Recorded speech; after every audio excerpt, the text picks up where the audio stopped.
Mesdames et messieurs, bonsoir. Merci d'avoir choisi RT1. Voici les titres de ce 20h. Le PND 2021-2025 à la une à l'Assemblée nationale. La ministre Nialé Kaba explique aux députés le plan national de développement. Ce PND met en avant la modernisation équilibrée de toutes les régions et l'émergence d'une économie ivoirienne fortement orientée vers l'industrialisation et le bien-être social. L'opération de recensement général de la population et de l'habitat prend fin demain. La ministre du Plan du Développement, Nialé Kaba, fait le bilan à 24 heures de la clôture du RGPH 2021 et appelle tous les retardataires à se faire recenser. Il n'y aura plus de prorogation après le 14 décembre. La Côte d'Ivoire organise pour la première fois les journées de la fonction publique. Elles ont démarré aujourd'hui au Palais de la Culture de Treichville. Cette première édition se tient sur 5 jours autour du thème « Le service public au cœur de la vie des populations ». Des fonctionnaires et agents de l'État ont été distingués. Le Conseil des droits de l'homme de l'ONU tiendra une réunion extraordinaire sur la situation en Éthiopie, pays en guerre depuis plus d'un an, à la demande de l'Union européenne. La décision a été prise aujourd'hui. Cette session spéciale sur l'Éthiopie aura lieu vendredi prochain. Soyez les bienvenus sur RT1. Nous commençons par un télégramme officiel du président de la République, Alassane Ouattara, adressé à son Excellence M. Joe Biden, président des États-Unis d'Amérique. Monsieur le Président, c'est avec une vive émotion que j'ai appris la triste nouvelle des violentes et meurtrières tornades qui ont ravagé les 10 et 11 décembre 2021 plusieurs villes du centre-ouest des États-Unis d'Amérique, notamment des États de l'Illinois, de la Kansas, du Missouri et du Kentucky, occasionnant la mort de 94 personnes, de nombreux disparus et blessés, ainsi que d'importants dégâts matériels selon un bilan provisoire. En cette circonstance particulièrement douloureuse, je voudrais au nom du peuple et du gouvernement ivoirien, ainsi qu'en mon nom propre, exprimer à votre Excellence, au gouvernement et au peuple américain, de même qu'aux familles éplorées, mes condoléances les plus émues et ma profonde compassion.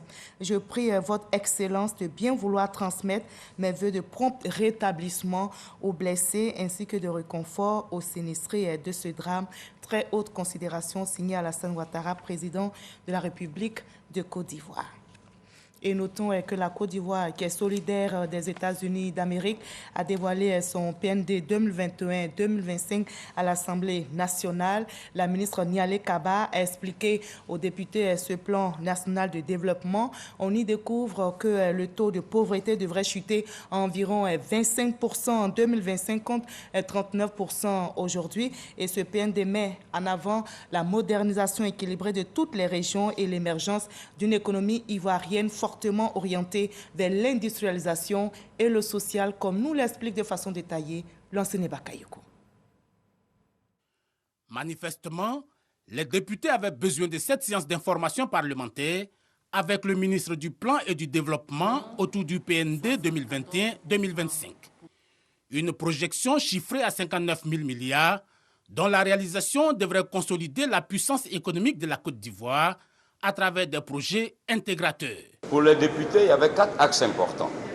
Le renforcement de la formation des jeunes, des Ivoiriens, la réinsertion des jeunes, les infrastructures routières et sanitaires, la politique des champions nationaux et enfin le mécanisme de financement par le privé de l'ensemble de ces projets.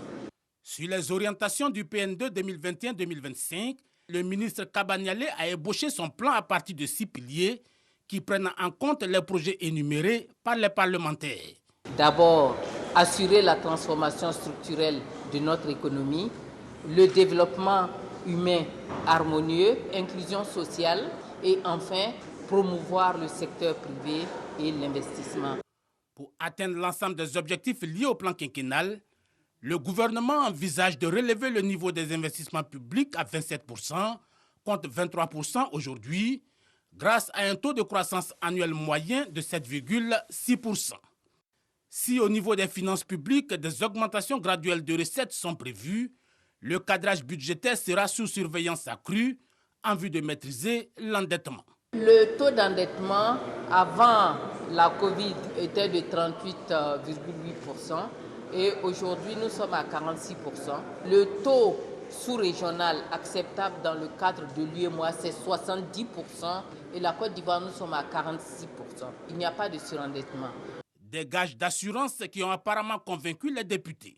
Cette satisfaction devrait être traduite en acte ce 14 décembre par l'Assemblée nationale qui examine le projet de loi portant plan national de développement 2021-2025 via sa commission des affaires économiques et financières.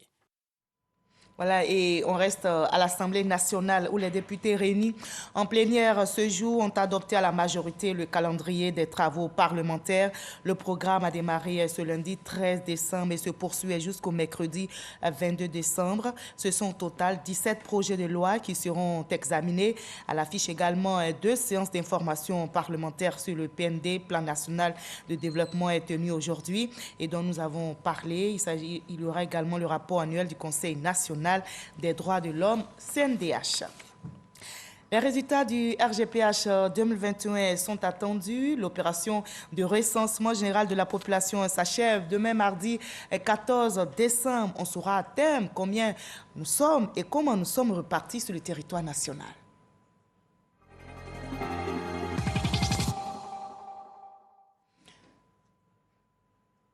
Voilà, vous le savez certainement, cette opération vise à terme à planifier le développement dans notre pays et la ministre du Plan et du Développement, Nialé Kaba, vient justement de faire le bilan de l'opération de recensement général de la population et de l'habitat, entamée, je rappelle, le 8 novembre dernier. Sur 31 régions, 2 tiers des populations ont été recensées.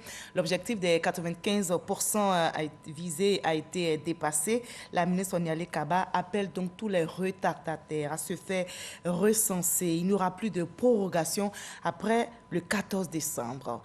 Espérance Diakale, Abou Sanogo pour le reportage. Port-Boué, quartier Sojefia, commissariat. C'est ici que la ministre du Plan et du Développement, Kaba Nialé, a débuté sa tournée d'inspection. Objectif, s'enquérir des conditions de travail des agents recenseurs et du niveau d'avancement de l'opération. À Abidjan, nous avons beaucoup de quartiers qui ont largement dépassé les 90%. Atekoubé a dépassé les 95%. On est en train d'y arriver progressivement. Abidjan se verdit, mais nous avons encore des noyaux durs, Cocody-Bingerville. C'est des communes très peuplées. Nous avons encore tout un pan de ces communes-là pour lesquelles il faut que nous continuions de parler aux populations. Nous avons renforcé nos équipes, mais il faut que nous continuions donc de parler aux populations. Après Port-Boué, quelques quartiers des communes de Koumassi, Marcory et Cocody ont reçu la visite de la ministre Kaba Nialé, où elle a pu s'imprégner des réalités du terrain. Demander aux agents de faire preuve d'endurance. Il y a encore du boulot sur Abidjan et il faut que les agents acceptent de travailler de jour, de nuit et à tout moment, quitte à faire des équipes qui se relaient pour qu'on puisse prendre le flot maintenant que la population joue le jeu. Nous avons tenu à aller à Port-Boué, mais également à Cocody, qui n'est pas un quartier facile, et pour voir un peu le quotidien des agents sur le terrain. Et nous venons rassurer qu'avec le temps qui avance, les choses se débloquent. L'opération de recensement général de la population de l'habitat 2021 s'achève le 14 décembre. Et le 14 décembre, c'est demain. Il faut donc se mettre à jour. Pour la première fois en Côte d'Ivoire se tiennent les journées de la fonction publique et ces journées ont démarré aujourd'hui même au Palais de la Culture de Treichville. Cette première édition elle se tient sur 5 jours autour du thème « Le service public au cœur de la vie des populations ». Des fonctionnaires et agents de l'État ont été distingués. Le témoignage est signé Grace Kando. Les journées de la fonction publique sont une lucane pour mettre en exergue les actions de l'administration publique et remobiliser les fonctionnaires et agents de l'État autour de leurs obligations. Le service public était perçu par mes interlocuteurs comme inefficace et marqué du sceau de la lourdeur, de l'impertinence, du favoritisme, du laxisme et de la déconnexion avec l'évolution de la société ivoirienne. Notre service public est à l'évidence mal connu et mal jugé des populations qui en sont pourtant au quotidien les premières bénéficiaires. Ces journées sont organisées pour reconstruire la confiance et la complicité quelque peu entamée entre les populations et le service public Ces journées qui durent 5 jours seront meublées par plusieurs panels, dont la contribution du service public à la construction de la Côte d'Ivoire assemblée et solidaire. Un État n'arrive à créer des conditions intéressantes pour l'ensemble de ses citoyens que lorsque tout le monde fait exactement ce qu'il a à faire. Si nous avons une administration publique qui est plus performante, qui est plus productive, qui sait délivrer ses services à bonne date et de bonne qualité, ça créera davantage d'opportunités. L'un des temps forts de cette première édition, la décoration de 500 fonctionnaires et agents de l'État au grade de commandeur, officier et chevalier, dont 73 ce jour. J'accueille cette médaille avec beaucoup de joie. Cette médaille, je la dédie à tous les fonctionnaires pour leur dire qu'il faut travailler et que c'est seul le travail qui est récompensé. Le Premier ministre Patrick Achi s'est fait représenter par le ministre d'État Kobina Kwasi Adjoumani. Notre administration devra jouer un rôle de plus en plus important en matière de construction de la cohésion sociale en étant un instrument de régulation veillant à l'égalité des chances entre les citoyens, à la lutte contre les inégalités sociales et à la protection des droits du citoyen et particulièrement des plus faibles. Elle doit être en première ligne de l'engagement en faveur de la promotion de la bonne gouvernance et de la lutte contre la corruption et des infractions assimilées.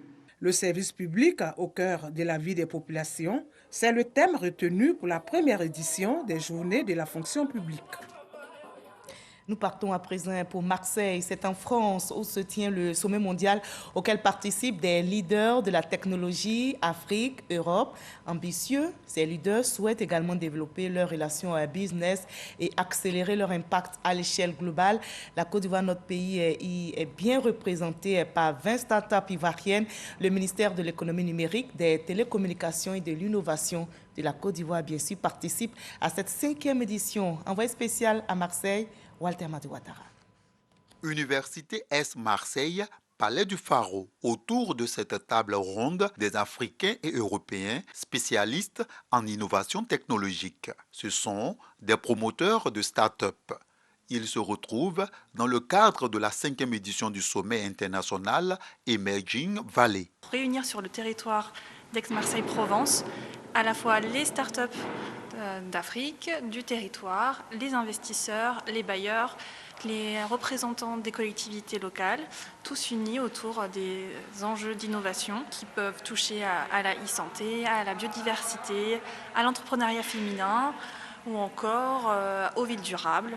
Au nombre des participants africains se trouvent des Ivoiriens qui représentent la plateforme Côte d'Ivoire Innovation 20, appelée également CI20. Ces responsables des meilleures startups ivoiriennes partagent leurs expériences en matière de gestion des problématiques médicales et agricoles liées aux réalités du continent. Plus de 95% des gens qui investissent dans le secteur agricole perdent de l'argent à cause d'un manque de visibilité, d'un manque de performance ou surtout à cause d'abus de confiance. Nous avons utilisé des drones en partie pour permettre aux propriétaires de plantations, peu importe leur position à travers le monde, d'être capables de voir, gérer leur plantation, détecter les maladies avant qu'elles se propagent et surtout détecter les besoins du sol pour mettre les bonnes quantités d'engrais aux bons endroits. On parle d'agriculture de précision.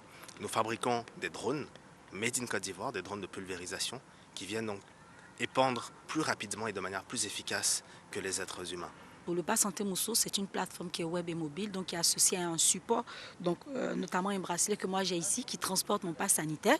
Ce qu'on demande aux populations, c'est de l'avoir sur soi comme un bracelet, la mobilité de l'information médicale, de sorte à ce que, où que vous ayez, si vous avez une crise, vous puissiez être assisté au travers de n'importe quel terminal, téléphone, tablette, ordinateur. Est attendu mardi pour la cérémonie officielle de la 5e édition de Emerging Valley, la participation du ministre de l'économie numérique, des télécommunications et de l'innovation, Félix Roger Adom, à un panel de haut niveau autour de la thématique « La ville de demain ». Le ministre sera avec le directeur général de l'établissement public de Marseille, le directeur général Expertise France et bien d'autres autorités.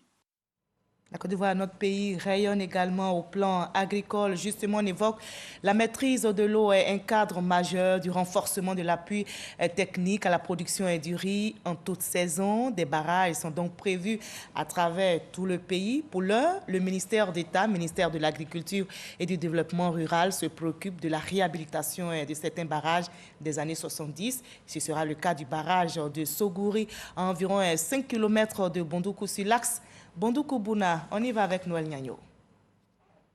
Le barrage de Sogouri, nous sommes à environ 5 km de la ville de Bondoukou, sur l'axe Bondoukou-Bouna. Une retenue d'eau réalisée dans les années 70. Une des composantes des performances de la production risicole de cette époque. Sa capacité est d'environ 3 millions de mètres cubes d'eau. Et cela permet d'irriguer en 2 cycles environ 300 hectares, 300 à 500 hectares, initialement. 50 ans après, le barrage a perdu de sa superbe. Il nécessite une réhabilitation. Voilà le sens de la visite du ministre d'État, ministre de l'Agriculture et du Développement rural à Sogouri, pour toucher du doigt les réalités à l'effet d'apporter les solutions idoines. Je suis venu avec les responsables de la riziculture, avec les responsables du ministère, pour qu'ensemble on essaie d'évaluer le préjudice subi par les populations. Vous voyez, au niveau du barrage, le déversoir est bouché, si bien que l'eau ne passe plus de façon fluide. Et donc il faut travailler à faire en sorte que le déversoir soit opérationnel et qu'on puisse également drainer l'eau pour pouvoir alimenter les espaces aménagés. Réhabiliter cette retenue d'eau permettra l'installation de jeunes riziculteurs de la région. Nous voulons motiver toute la jeunesse à véritablement s'approprier cette activité-là. Nous allons demander à tous ceux qui sont déscolarisés de retourner à la terre. Nous allons les conduire vers les structures spécialisées pour être formés à l'effet de bénéficier, bien entendu, de tout ce qui a été dit ici. Surtout que les expériences passées sont prometteuses en termes de production risicole. Ce riz que vous voyez là n'a pas eu besoin d'intrants. C'est la terre à l'état naturel qui nous donne ça. On n'a même pas eu besoin d'adjoindre de l'engrais pour obtenir ce résultat. Cela veut dire que ici, si ces espaces sont bien aménagés, si nous installons les gens, je suis convaincu que la production qu'il va avoir ici peut permettre à nos populations d'être autosuffisantes en riz. La maîtrise de l'eau est un enjeu majeur de la réduction de la dépendance de la production vis-à-vis du changement climatique, mais aussi et surtout pour assurer la sécurité alimentaire des Ivoiriens. Et on reste mobilisé contre le coronavirus. Voyons les chiffres du jour en Côte d'Ivoire.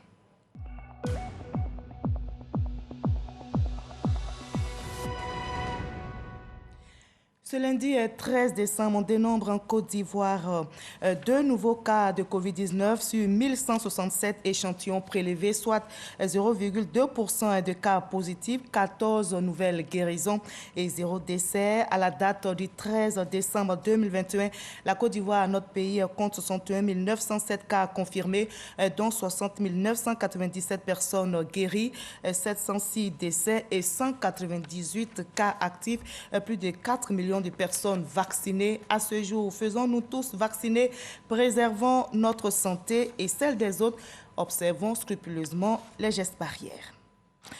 On reste également solidaire des victimes dans notre pays, les victimes des crises. Justement, la ministre de la Solidarité, de la lutte contre la pauvreté a procédé récemment à la remise des chèques aux victimes des crises survenues ces dernières années dans notre pays. Et cette activité marque le démarrage des opérations d'indemnisation des sinistrés des crises sociopolitiques. Didier Nguessan.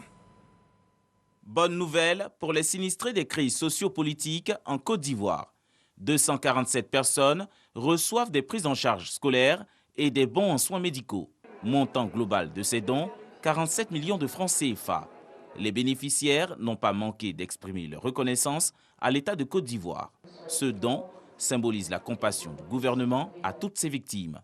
Toutes les victimes ici présentes, par ma voix, vous traduisent leurs remerciements pour votre engagement à leur côté et surtout vous exprime leur soulagement pour la reprise de l'indemnisation. Merci, Madame, d'avoir pensé à nos enfants, nos frères et sœurs qui vont reprendre les soins. Je voudrais demander vraiment pour la prise en charge que les enfants, si on pouvait faire ça avant la rentrée.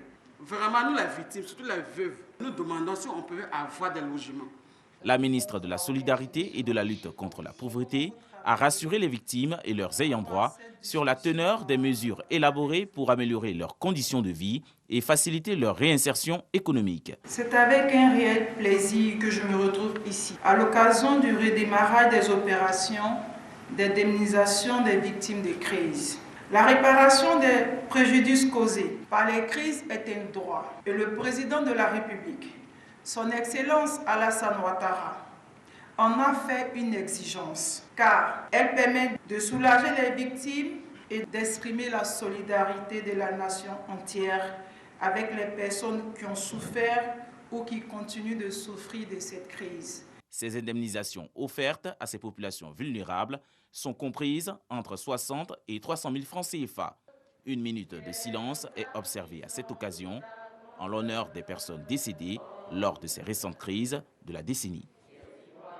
Voilà, reportage réalisé pour vous par Noël Dagnogo et Jean-Marc Gagui. La solidarité, comme vous le voyez, se solidifie dans notre pays. La secrétaire d'État chargée de la protection sociale, Clarisse Kayomaï, effectue une visite dans les centres sociaux d'Aniaman, de Port-Boué et de Cocody. L'objectif de toutes ces visites est de prendre contact avec les collaborateurs des structures décentralisées rattachées à son département. On en sait plus avec Didier Nguessan.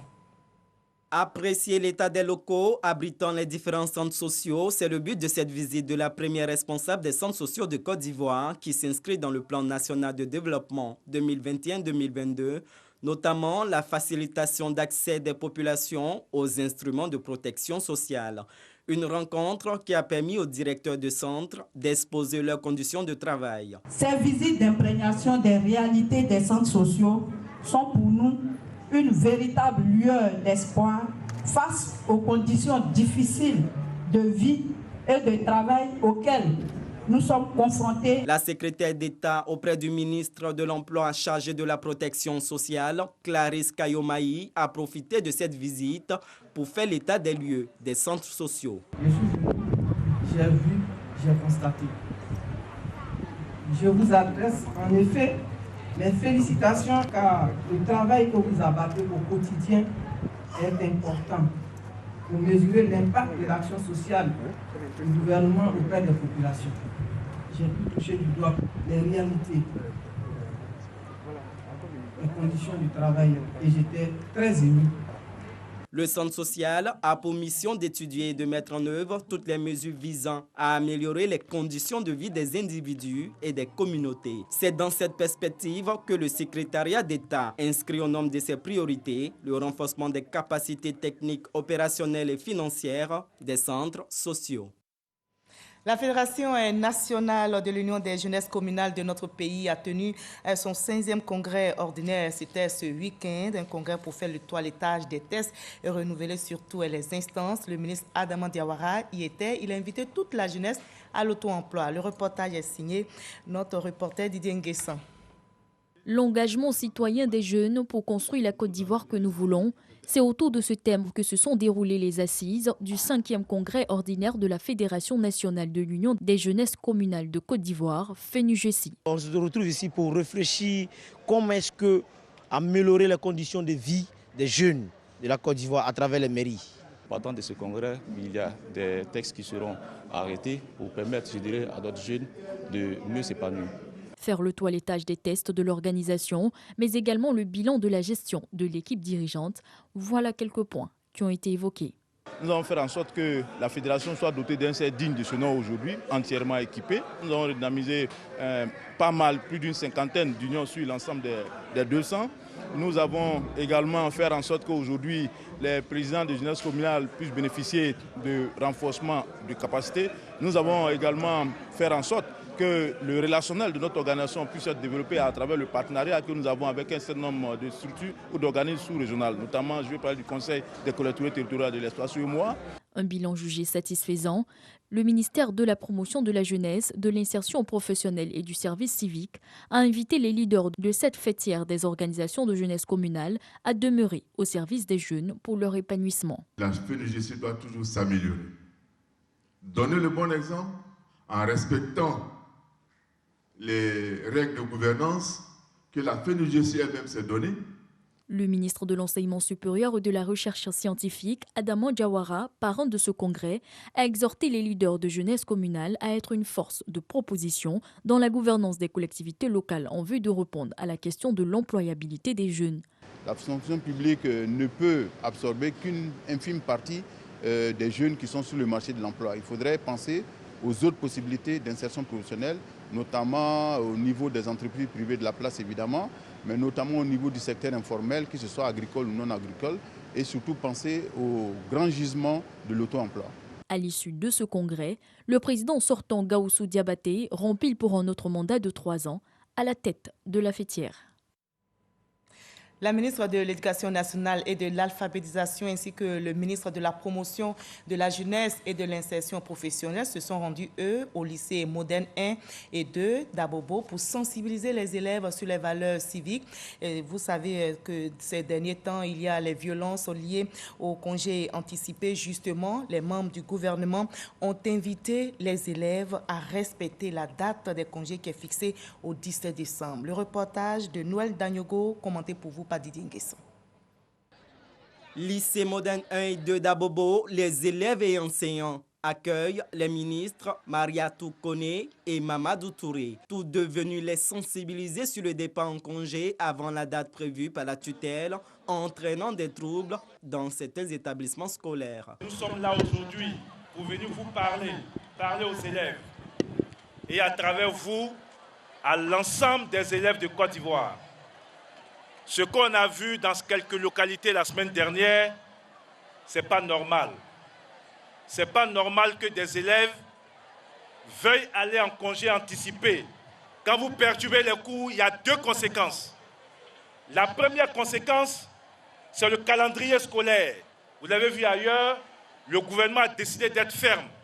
Certains de vos camarades sont en prison aujourd'hui.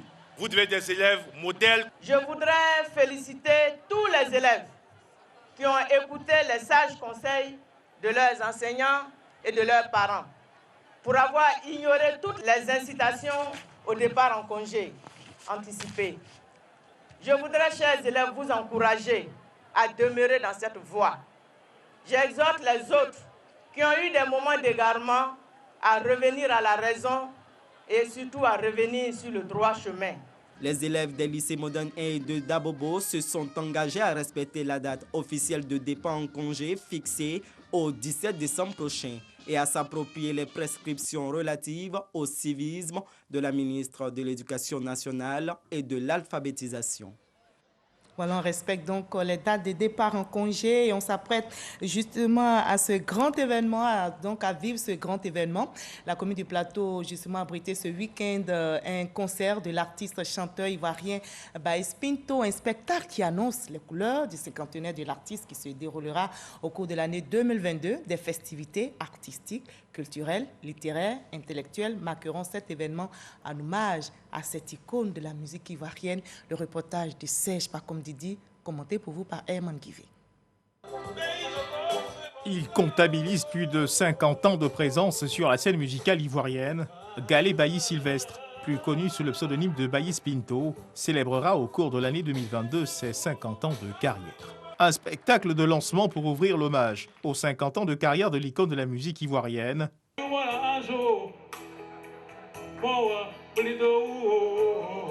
L'artiste fait frémir ses convives avec quelques-uns des tubes à succès de son riche répertoire musical.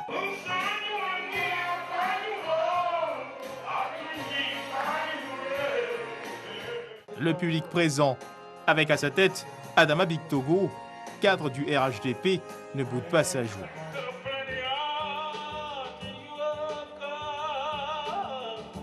Un cinquantenaire marqué par la sortie d'un livre sur la vie de l'artiste. Une semaine culturelle à l'Institut national supérieur des arts et de l'action culturelle INSAC, un grand concert et plusieurs autres événements annoncés.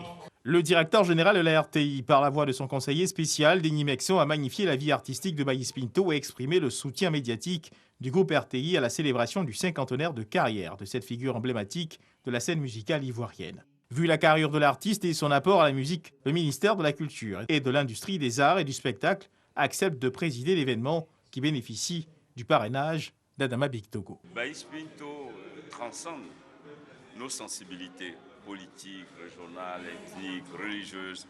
C'est donc un homme de la Côte d'Ivoire. Au-delà des décorations, au-delà des reconnaissances à travers les médailles qu'on lui donne par l'État, je pense que ce qu'il a porté à nos cœurs pendant 50 ans ne peut pas être mesuré. Sa musique a accompagné tous les Ivoiriens. Solidarité artistique avec la présence de la cantatrice de la musique ivoirienne Aïcha Koné et bien d'autres.